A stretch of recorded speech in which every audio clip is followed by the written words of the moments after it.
Hello, everyone, and welcome back. If you have been here before, if not, hello, my name is Paula, and I like to do projects. Today, this project is, I think, a 1960s or 1970s side table, and it is wood, but the wood that you see is not real. I believe that the manufacturer, after they gave a coat of stain on this, then put little flicks of dark to make it look like it was really wood, but it was not. Well, it really is wood. It's just not the correct pattern. So on top, you can see kind of a rattan, and I'm taking the glass off. The gray part is plastic, which made it really easy to get the paint off. So this video is a lot of me sanding this side table as well as painting it. And you might wonder, why isn't she using a power tool for this? Well, many reasons. Number one, I don't have a really nice power tool. I have two sanders, and one of them makes really strange marks on wood, and the other one is a little too powerful. So I looked into the Surf Prep sander, and I found out that to get the contraption that sucks all of the dust out, the HVAC or whatever you want to call it, and then the actual sanding machine and the hoses and the clips is around $1,200. So although I love watching all the YouTubers use it, right now that's out of my budget. So I have that on my list of things to get when I have money, but right now I'm just going to be sanding things by my lovely hand. So first of all, I believe I used 100 grit sandpaper on this just to scuff it up.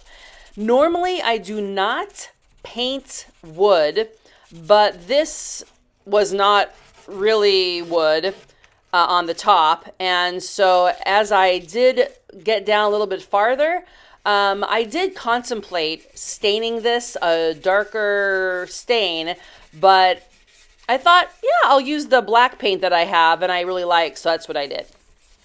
Anyway, my name is Paula, and I like to do projects. This piece of furniture was given to me by my stepdaughter. In previous videos, I have cleaned up a 5-dresser drawer that I gave to her husband to have, and then she gave me a old, I think it's pine, 5-dresser drawer that she's going to use for her baby. So in return for those two items, she gave me this side table and a white 5-dresser painted piece, which is going to be cleaned up eventually, and I'll try to sell that. I like to work in this garage, and you can see with the garage door open, the lighting is much better. And because this has 6 sides, this takes me a long time to sand. So first of all, I sanded with 100, and then I sanded with a little bit finer grit. And I also do the inside and the bottom shelf. And so this video is about an hour long, and it's a lot of me sanding. So today I thought I'd also talk about other topics besides just this piece of furniture. I have posted this piece of furniture on Facebook Marketplace and Craigslist for $40. And I've had 2 people who told me they wanted it, and then they never came to pick it up or buy it. And it's been living in my living room, where you'll see at the very end the picture of it. And I thought to myself, this looks pretty good actually. So I'm going to use it as a side table eventually. I'm redoing all the furniture in my house, getting rid of the stuff that's not really wood. And so I thought this could go next to the sofa on the right-hand side. So if anybody buys it for $40, it's theirs. If not, I will just keep it myself. So the topic I was thinking about is FOMO. And some people, like my mom, have never heard of that. She's in her 80s. And FOMO is FOMO. So F, fear, O, of, M, missing, O, out. So fear of missing out. And that kind of means, well, it does mean that you don't want to not do anything because you feel like you're going to miss out on something. So I was kind of thinking to myself, what have I ever had FOMO about? And I can only think of one example. Years, I don't know, but how many years ago? Maybe 3 years ago. My husband and I, maybe it was 4 years. COVID makes everything weirdly timed, but maybe about 4 years ago, there was a really amazing restaurant in my hometown, and you had to book way in advance to get a place to eat dinner there. They had a set menu, and then they had about, 4 or 5 courses. And the food was just spectacular. It was all locally sourced. The guy who was the main chef would talk about all the farms and where he sourced the food. And it was just, I just felt so bougie when I went there. I thought it just made me feel so great. Well, at that time, I had a flare-up of Crohn's disease. And basically, I could eat yogurt. So anything that didn't have any consistency. We purchased the tickets before I got ill. And then when it was time to show up, I thought to myself, I'll just bring Tupperware to-go containers. And once we got served, I would have like a bite and then put the rest of the food in my to-go containers because I didn't want to miss out on it. So I brought like 8 Tupperware containers in a pretty bag so no one really knew what I was doing. But the main chef, who was the owner, and his wife were lovely. They wouldn't care anyway. Anyway, so it was just a sad situation because I should have just invited one of my siblings or somebody I knew to take my place who could have really enjoyed it. So I did have a nice time there, and I took all the food home, and the next day my husband and I had like 1 or 2 bites, and he ate the rest. And I had to think about, fear of missing out. Do people do that to their detriment? And I think they do. So there was a story that I know of about some ladies. And I wonder if guys have this problem as much as women do. So there is a woman who, she's got a family, she's got a high, powerful job, she's getting higher education, she is redoing a whole bunch of things in her life. Her children all are in sports, and then she was getting all stressed out because she couldn't do everything.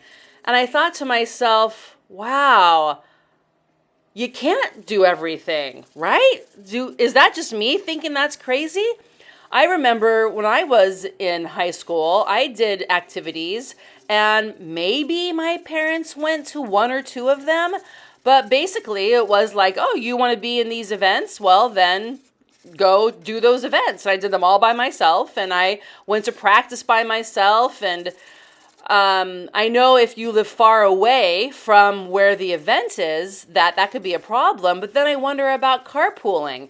And don't people carpool anymore? So I was thinking about all the people I know. And I have another friend who, she has a job. She's also getting more education. She loves to do lots of activities, and then she feels like she doesn't have enough downtime. And so I really think it's interesting to ponder about oneself, to think, do you give yourself enough downtime? Do you feel comfortable saying no to people? Can you think of other ways to get things done so that you can have some free time for yourself? And I, for example, was not doing anything exercise-wise for a while. So, I used to go jogging every day, and I used to play squash / racquetball 3 times a week. And so I was very fit. And then I got married, and then I became a little bit less fit because my husband and I like to eat yummy food and do things like that.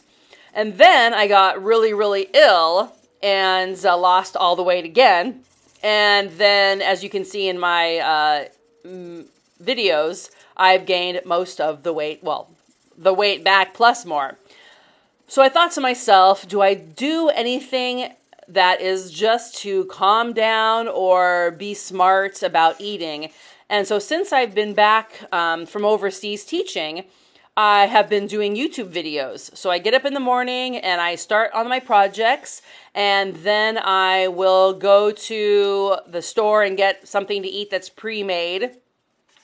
And then I continue on my videos and making things. And then it takes me about an hour to put the, more than that. It takes about 2 hours to edit the video, and then it takes YouTube about an hour or more to upload the video.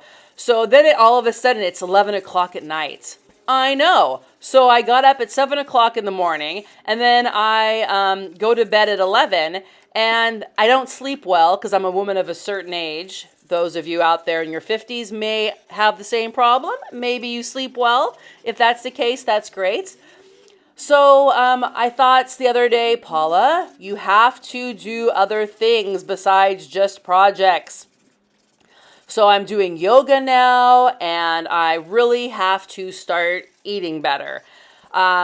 Yes, there are certain food items at certain drive-through restaurants that I never went to before. And since I've been back in the States, I'm like, oh my goodness, I love this. And right on the outside, it tells you how many calories are in it.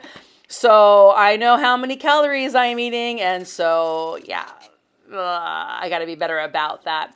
So I'm kind of the opposite about fear of missing out with other people, but I do miss out on being better with myself because I am too invested in my projects.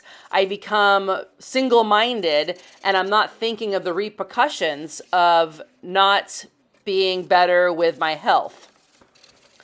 So on that note, think about what you do. Do you spend too much time doing one thing? Are you a gamer and spend way too much time just sitting playing games? Are you a person who only exercises and doesn't do anything else because you want to get better at your timings and you don't really spend time with friends or your family?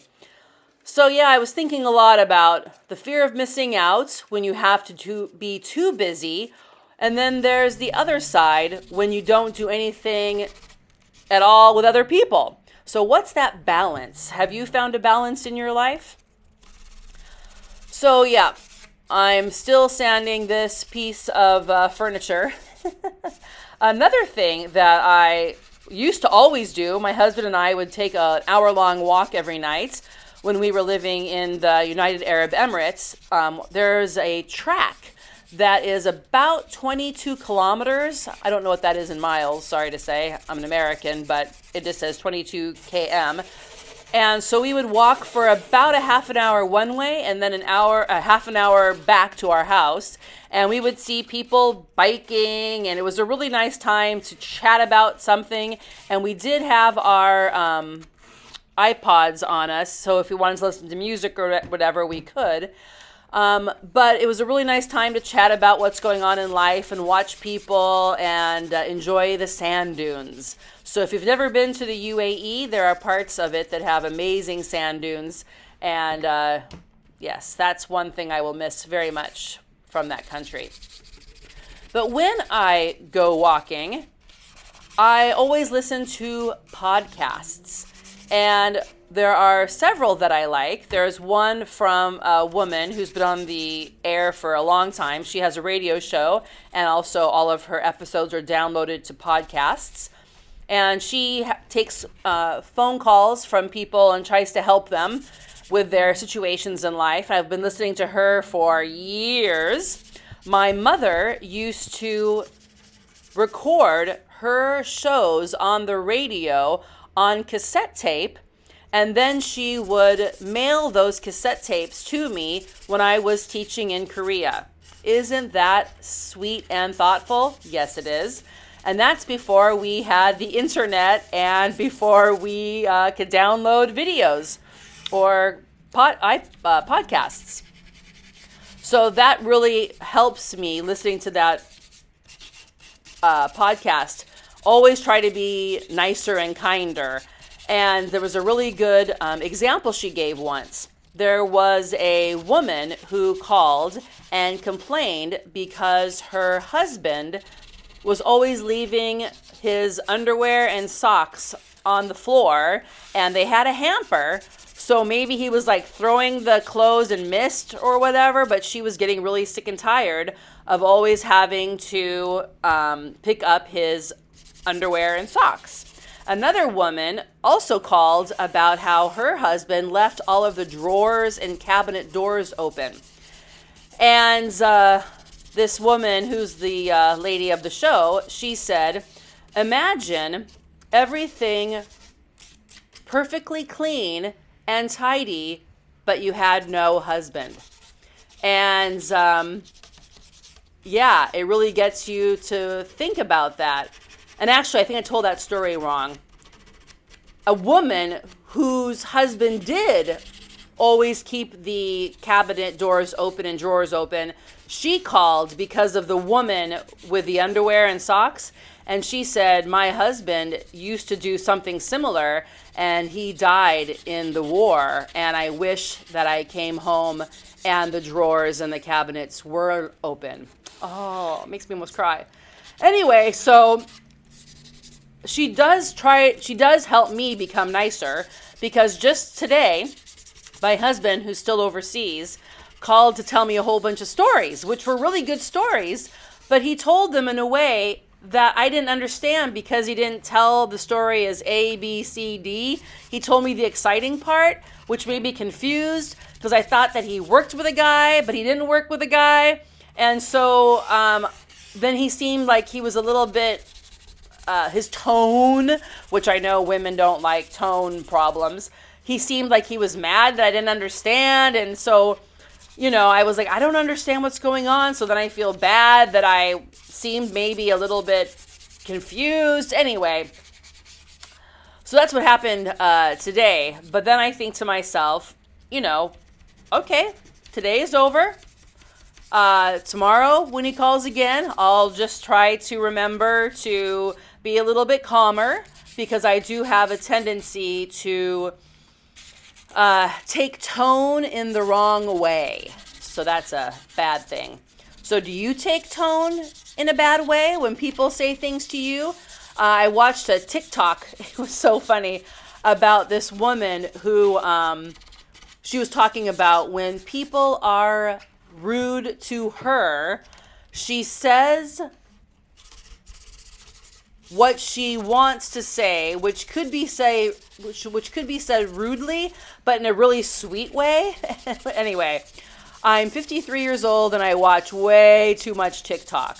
And I think it's hysterical, and I can see why people get sucked in, and after about an hour you're still watching the funny videos, because they're very short, they're mostly funny, and there's a way that if you don't like the content, you can block that kind of content so that they only send you the funny, nice things that you like to watch, like with animals or funny sayings or things like that.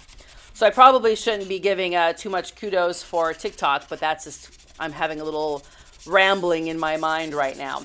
So back to my husband and me walking. I also really like to listen to upbeat music, because I think if you're in a sad mood or if you're depressed and you have happy music, or if you don't listen to sad stuff, you can be a lot happier. So a lot of people that I know, they watch a lot of news, and the news is really not an adequate reality, because I've traveled all over the world. I've seen lots of things, and really, most people are good. And so when the news only shows all the sad stuff and they don't show all the good stuff, then it makes people think that what the news is what's 100% real. And I was just listening to another podcast about how kids nowadays, they get too much information. They know all the stuff going around all the world, and that must be overwhelming. So do your kids watch TV? Should they be watching the news?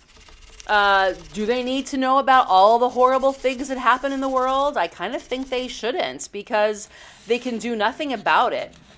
And that's why I don't watch the news at all. I get my news from my friends who tell me stuff, and I didn't even know that the Queen of England had died until 2 days later, because I don't watch the news.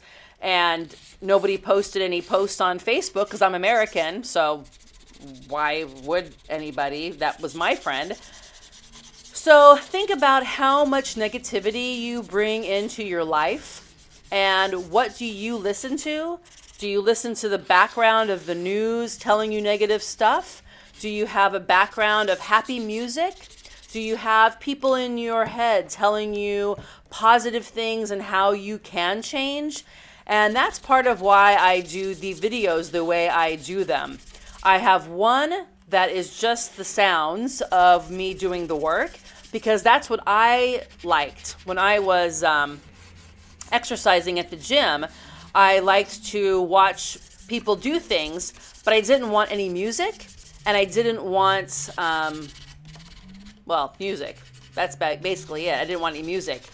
A lot of the people would have music going, and it's not my type of music, so I listen to my podcasts and watch them do things like cleaning their house or building things, and afterwards, there'd be a finished project.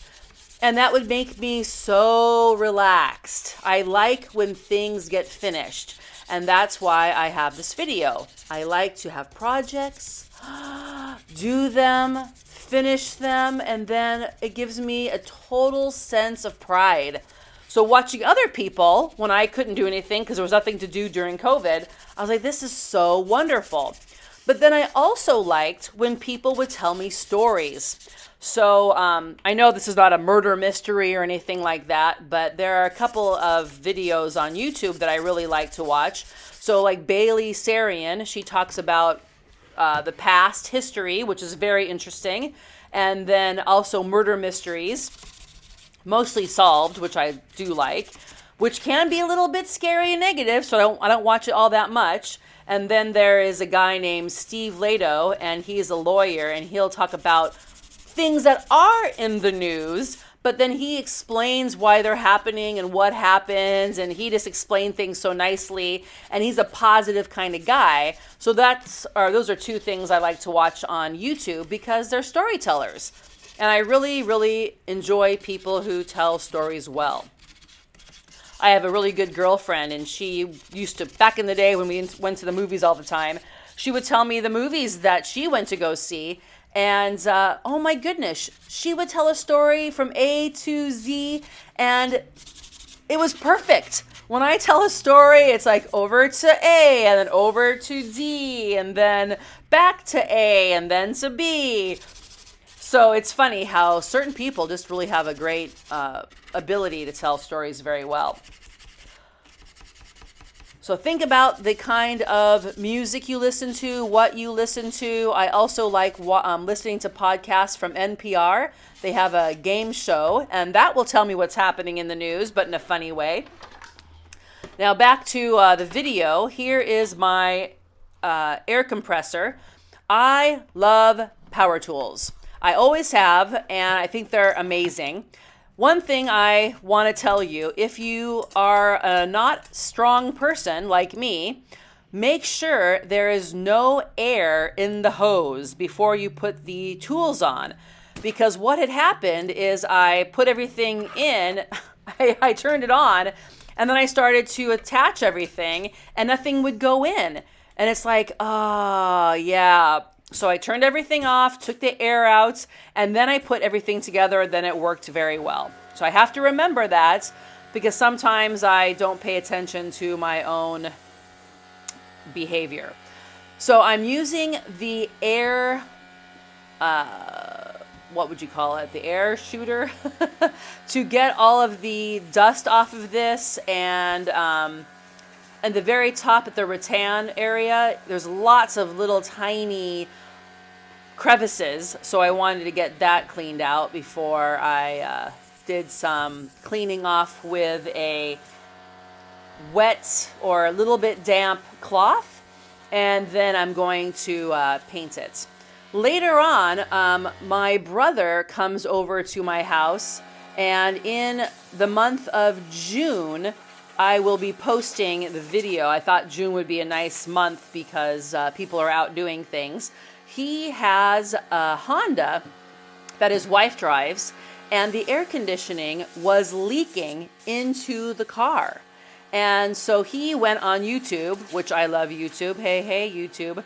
And they showed how if you put that nozzle that I was using for spraying off this tool into the hose where the water leaks out of, then after a couple of seconds of putting air in there, it blocks whatever the blockage is, and then the air will come out. Oh my goodness, so satisfying. So you can look forward to seeing that in June. I believe it's going to be June the 4th. I have that loaded up for you to watch. So I think what happened here is I first of all sanded the outside, and then I realized I had not sanded the bottom shelf. Now this bottom shelf looks like wood. It is not wood. It's a kind of sprayed on film that I believe the manufacturer put on. I'm sure the manufacturer put on. So although many people like me hate when people paint wood, this was not wood. It was a really weird paint, or I have no idea how manufacturers do it, but it's that wood grain is not real. So you can see I do have an iPhone on a little tripod, and I video that way, as well as using a GoPro. And the reason for that is because sometimes the iPhone doesn't get a very good shot of what I'm doing. Like right now, when I'm walking around aimlessly, it might make some people a little bit sick because it's a little bit dizzying, but then you can see what I'm actually doing. Whereas the iPhone is static. It just sits there. It only shows the one area. So that's the reason why I do both. And I do think the biggest problem is when I use the GoPro and I speed it up, then it becomes a little bit like you feel like you're on a boat. So here is the iPhone view. And it's a lot of more sanding. Now, on these 6 legs, they only had 4 brass tiny tacks for the feet. So I thought about taking them out and putting on my little plastic, what are they called? Gliders. But my next door neighbor lady came over and she said, oh, I have those little tacks. So I went to her house and I got 2 of them and I put them in. So now it's all matching and all of the feet have the tacks. I'm not sure why they didn't all have the tacks, because it looks like there was never tacks in those 2 ever, which I thought was a little bit odd because I could imagine it being a little bit unstable if you put it on hardwood floor. But now it's all fixed up, so that's good. So back to podcasts. Yeah, NPR's Wait, Don't Tell Me, I think is hysterical and tells you a little bit about the news. And then I do listen to one murder mystery podcast, but it only comes out once a week, so it's not too negative, and it's usually always solved. And then I listen to pop culture news, which I find funny and interesting, and pop culture doesn't really matter about anything. And so, yeah, I do listen to podcasts a lot, but I really like musicals that are Disney. So right now I love Encanto, and oh my goodness, I listen to We Don't Talk About Bruno probably 10 times a day. Yeah, on my YouTube app. I listen to it over and over and over and over again. And I should put it on my iPod, but I have the old iPod Shuffle, and it doesn't hold a lot of memory, so I don't want to load it up with songs when I can just use my iPhone for it. So now I am taking all of the dust off, since I sanded everything now.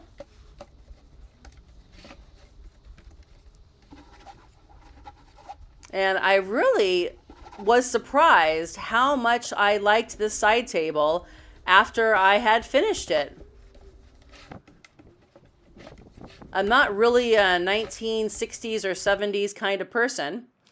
So here is the Valspar paint that I bought at Lowe's. And I'm drinking some coffee. So if any of you guys want to buy me a coffee down in the comments down below, go right ahead. There's a link. And this paint cost me $2 when I went there, and it's for concrete and wood. So I thought to myself, hey, if it's for wood, why can't I use it for wood? And so far I've used it on legs of a table, and they're holding up very nicely. And I used it for trim work for 2 chairs, and it's looking great. And then I used it for this side table, and I think it turns out really well. When you see me painting it, to me, this looks a little bit like slate blue or something. When it dries, it's really, really black. So at Lowe's, they always have an area where they have returns from paint. So if you don't have a specific color in mind, always go there and look first. And then, do you have any paint at your house? So we did a lot of painting in my house, and we had some paint that was not latex, and I used that to paint an IKEA white table white, because there was a whole bunch of bleed through from the manufacturer. So I didn't like that so much. I just painted it again white, and I have a video I already posted about that. So yeah, think about your paints, and I know that latex doesn't hold so well unless you really sand well. It's pretty easy to peel off, so just kind of be careful about that. I have not ever used chalk paints before. All the videos I watch, people were using chalk paints a lot, and then it kind of seemed to die down, so I'm not really sure why that is. Supposedly, you don't need a base coat for it. I did not use a base coat for this. It's a dark color, and it's over.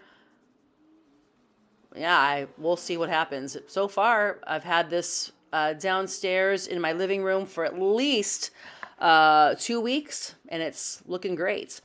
The only thing that I will say about anything, you can see a little bit of the grooves or whatever in the wood. And since this is an old piece, I have no problem with that. I used to work at a furniture store when I was I in high school? Maybe I was 18, 19 years old.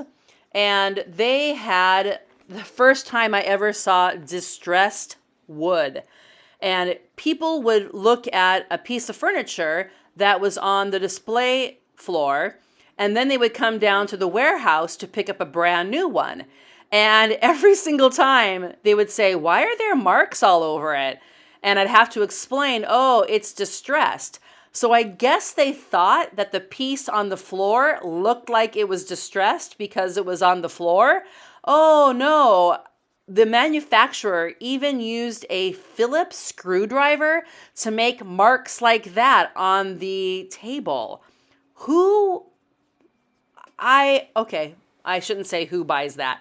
I don't understand why distressed furniture that is brand new is something that somebody would like. It's very odd to me. So if you like that, you should go on Facebook Marketplace and buy already distressed furniture, because you'll see after I finish this side table, it doesn't look distressed because the paint's all nice, but there are little marks in it, which kind of makes me a little bit happy, because you know when you buy something brand new and it's perfect because a machine made it or a very, very good craftsman, and then one thing happens, like your kid puts a crayon on it, or something is spilled and no one cleans it up after a while, or somebody uses something heavy and makes a ding in it, and then you're so sad because it was perfect and now it's no longer perfect. If you get things that are already imperfect, then I think it makes you less stressed out. Is that not true?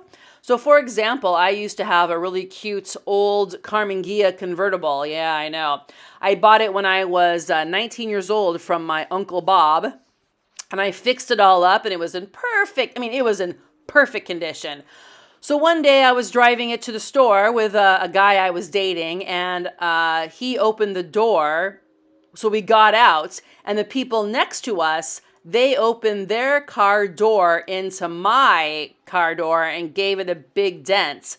And the boyfriend at the time said, to them, don't worry about it. And I'm thinking to myself, don't worry about it. So I got it fixed because I wanted my car to be perfect. And then I had to think about where I parked. And really, that's a lot of stress for just a thing. So later on in life, I did sell it, and I never looked back, didn't mind it at all. It was really cool when I was young, and now it's so low to the ground, and there are no safety options in it. There's no airbags, and I sunburn very easily, so why have the top down? And my poor husband, I think he was a little bit sad because it was so pretty, and it was fun to drive around. But all in all, having everything perfect is only going to make you stressed out and is going to make you a little bit sad. So think about your life. Do you think that everything has to be perfect? Do you think that it's actually reasonable that you or your kids or your husband is going to be perfect? It'd be nice if they put their dirty clothes in the hamper, but think about, wouldn't it be nice just to have them? So whenever I get frustrated at things, I always say to myself, isn't it nicer that you have this person or this thing, even if they're not perfect? Like right now, I'm driving, my father bought a van, and then they didn't need it. So then I bought the van from him because it needed a bunch of work done. So he gave it to me for free, but then I put about $1,500 into it. Now it works fine, and I haul my stuff around in it. It's great. But if you saw it, yeah, not perfect. The back end got smashed, so my friend's son duct taped it all, so it looks pretty cool, actually. And people sideswiped things driving. Yeah, anyway.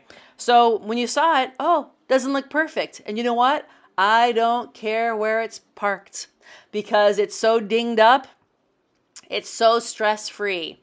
So think about, why do you have to have beautiful, nice things to show people? If it's comfortable inside, isn't that enough? So it's things to think about. It's interesting that some cultures, it's more important to have things on the outside that are fancy, like nice clothes, nice cars, and then their homes aren't so nice.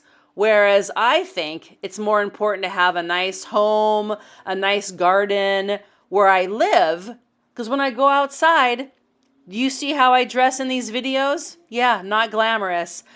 It takes a lot of effort to look good. And then if you're going to come home and do projects or be with your baby or do all those things, then it's a lot of effort. So don't think about trying to be perfect. Just try to be a kind person. Try your best.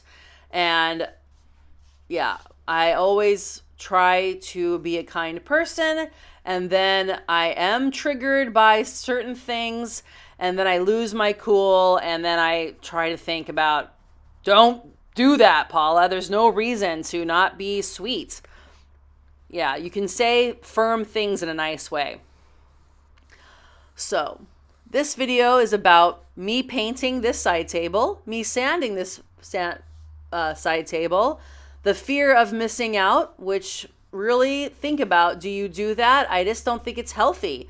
Or if you do suffer from that, know there are going to be dire consequences. You're going to be stressed out. You might cry. You might get angry. You can't do it all.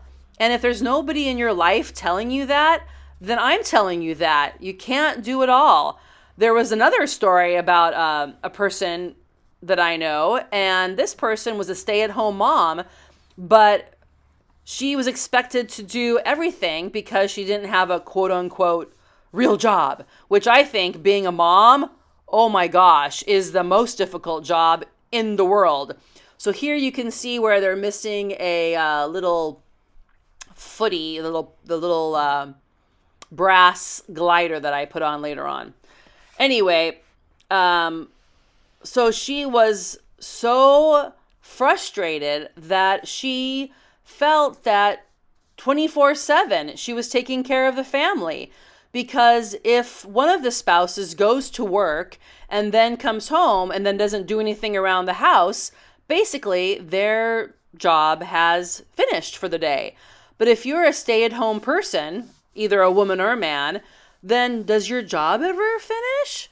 So she was feeling very underappreciated, and I sent her a book about stay-at-home moms and how they are appreciated and all the great things that she does.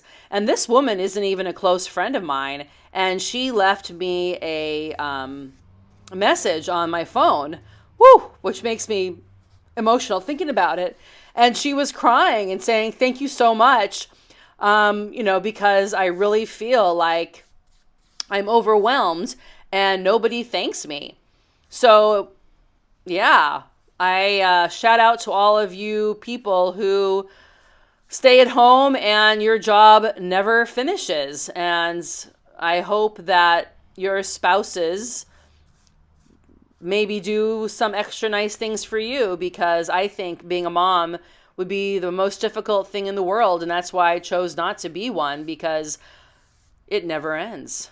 Yeah, you have to keep on doing everything. I just watched a TikTok little show about this lady's laying in bed, and she's like, my husband's bringing me some medicine because I'm feeling really bad.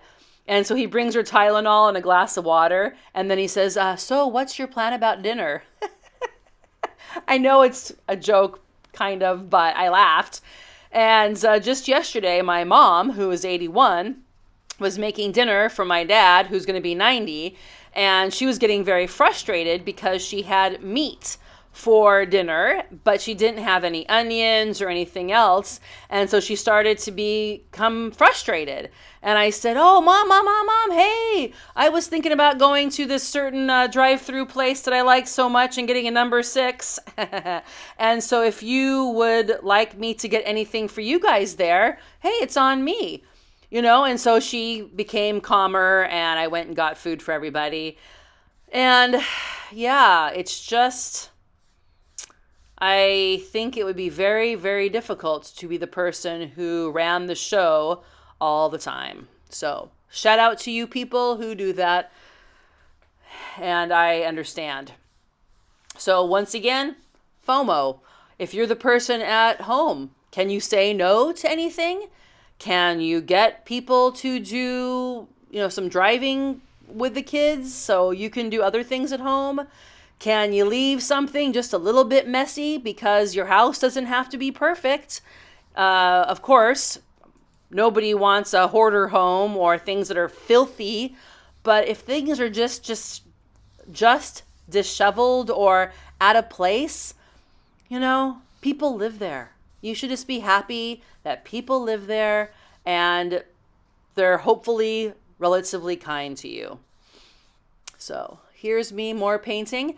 Now, later on in the video, you will see that I painted the bottom shelf, but I thought to myself, well, when you slide things on a bottom shelf, maybe just the edges need to be polyurethane.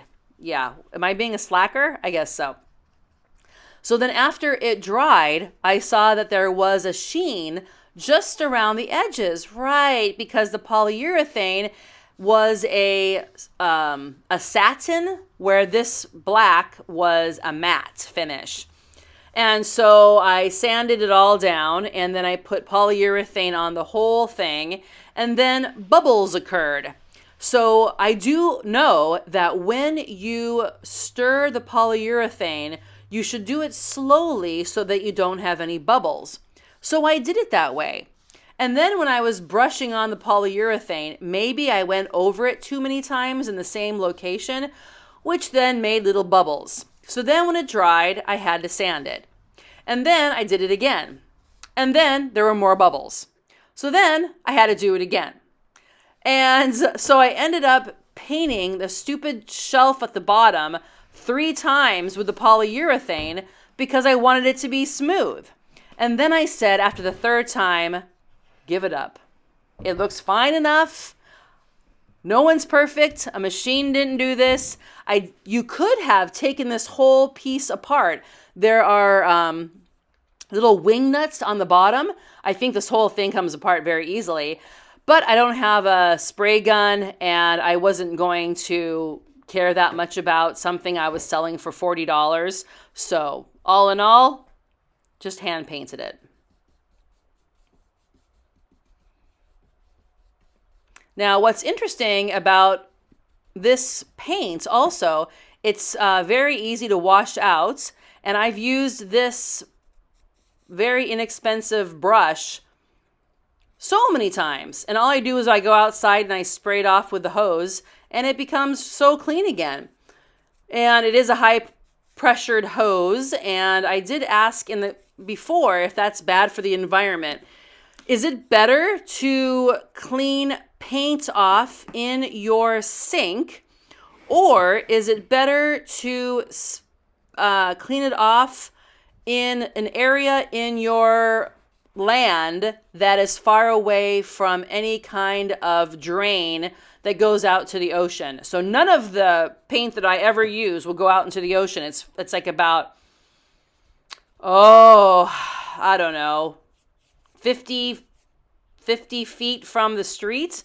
So it goes into a bunch of rocks when I clean it up. So anyway, if any of you know that, please tell me in the comments if it's bad to spray things off outside. I did see that the city where I live, they said, please don't wash your car on your driveway. Please park on the grass. So all of the soaps and everything won't go into the bay by our house, because I guess they don't clean anything that goes into the street drains. But of course, what goes down your sink does go into the sewage area, and they clean that up. So maybe that is why it's better. Anyway, I have no idea about how the systems work for water versus the streets or going into the ground. Now, you also might see there's lots of detail. So it goes regular wood, then it goes down a little bit, and then there's the plastic, and then it goes down again, and it goes into wood, and then it goes down again into the wicker or the rattan. I think it's what rattan is the word I'm looking for. And so I do get a little art brush, and I very carefully paint around the silver top area. Yeah, the detail work on this, it was a lot. Every single side has a little detail that I also got the paintbrush and I painted inside. If I didn't do that, it would kind of be a brown color, which you could see pretty easily. And one thing I do like about painting is it's kind of like when you were a kid and you would color in a coloring book. It was, I think, really soothing because you don't have to think of anything and it's only for yourself. And, I guess if you didn't like coloring in the lines, you don't have to do that, right? So to me, it's when I'm coloring a coloring book as a kid and I think about painting, it's kind of the same thing. So if you're a person who likes to have hobbies, but you don't need to make a lot of money, and maybe some of the furniture in your own house could be refurbished, it's kind of a nice hobby to just paint furniture or stain it. Right now, I'm also doing a pantry in the house, which you'll have a video about that a little bit later. The next week, it's going to be the closet. That's going to be on the other side of the pantry.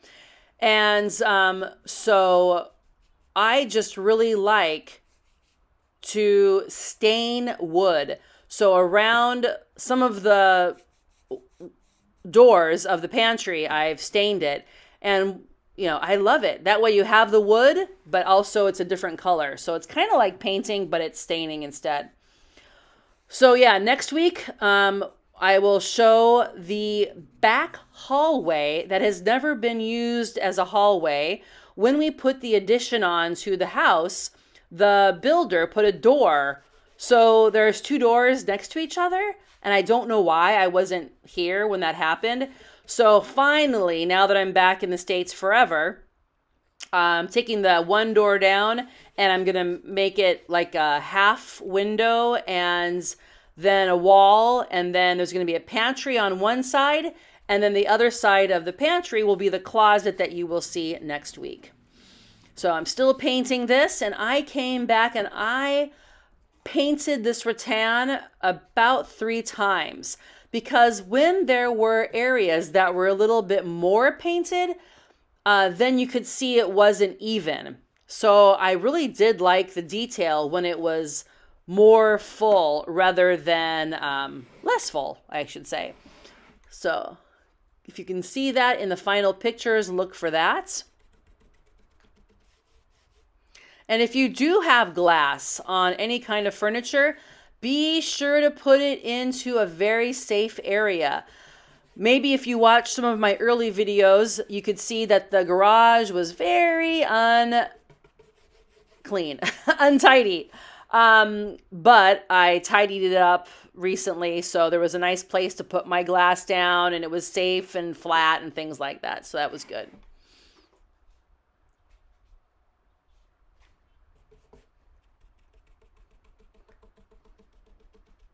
Yeah. So once again, I posted this for $40. Nobody came to buy it.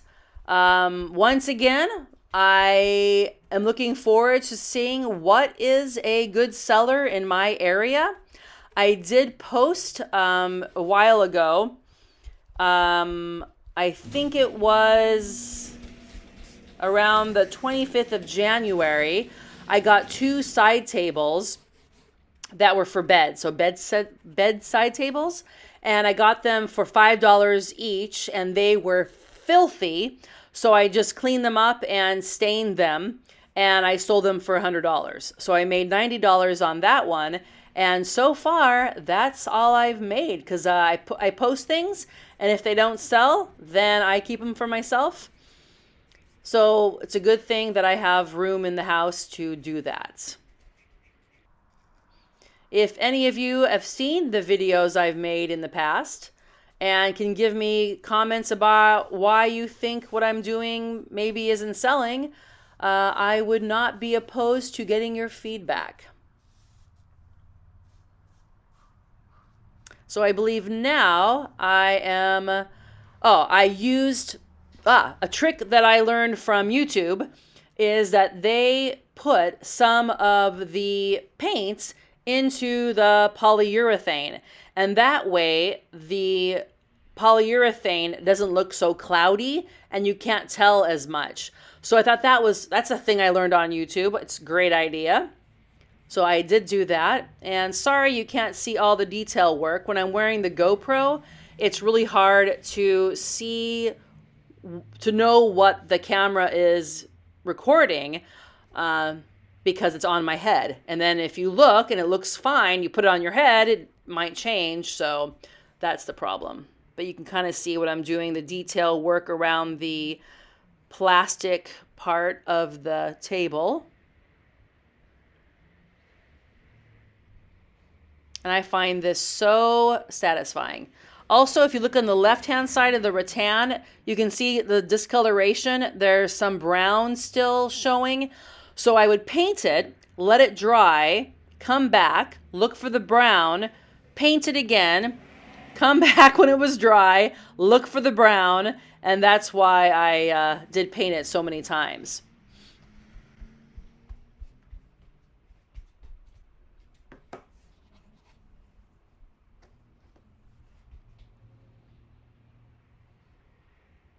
Yeah.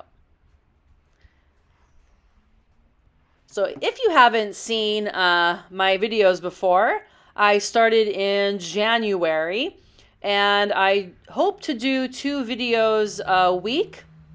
One is usually me chatting with you. So if you hate this and in the comments say, "Oh my goodness, you talk too much. I hate this." Then I also have one that is just the sound of me doing it.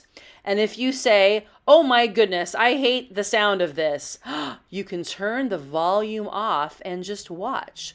Or if you don't like my furniture, but you like listening to people talk to you, then you can just listen to my voice. And that's what I like to do. I like when people just talk. So I used to drive my friend around. We lived in the same building in Abu Dhabi. Hey, Evan. And every day I would drive him to work. And he was so funny. He would just tell me the funniest things like, "Okay, I'm going to tell you about a flag. Guess where it's from." And he would describe it, and he would think that I would know where it was from. I never knew. Or he would give me trivia questions, which I never knew. But he would talk to me the 45 minutes to work. And it's kind of funny because if I could have walked to work, it would have taken about 20 minutes. But when it's 104 degrees and it's very humid, walking to work for 20 minutes will make you very, very, very soaking wet. So we drove to work for 45 minutes because the traffic was so bad. But he was a very wonderful person to talk to. And I just love to be entertained. So I hope, if anything, I'm at least entertaining you. So coming up, you're going to see the after photos. And the place where you see the after photos is still where it's located right now. I will move it to the right of the sofa when it's all finished. But right now, there's another piece of furniture there that I'm going to be moving. Anyway, so you'll see what it looks like afterwards. Here, you can see where the polyurethane was discolored because I only painted part of it. So I sanded it down. So the next clip you'll see is the kind of dusty look. And that's from the sand paper, which I then fixed because it was all bubbly. Sanded.